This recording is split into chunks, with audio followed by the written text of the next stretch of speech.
ইকবাল, আজকে পোশাক কারখানাগুলোর কি অবস্থা?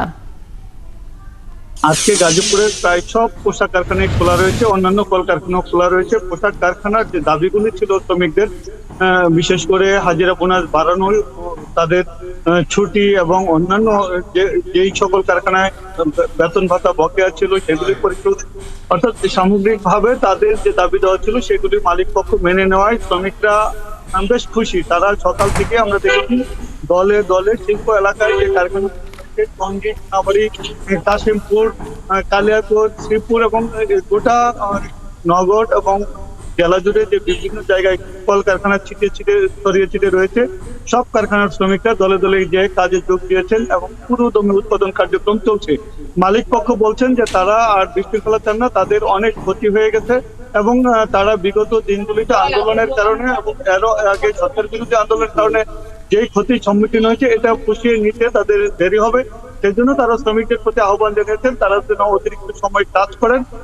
শ্রমিকরা বলছেন তারা আর কোন ধরনের নাশকতা, নৈরাজ্য কিংবা বিশৃঙ্খলা চান না, তারা চান শান্তিপূর্ণভাবে কাজ করতে এবং মাস শেষে তারা তাদের পকেটে তাদের যে শ্রমের মজুরি, কষ্টের মজুরি, সেটা তারা নিয়ে শান্তিমতো পূর্ণভাবে সংসার চালাতে চান।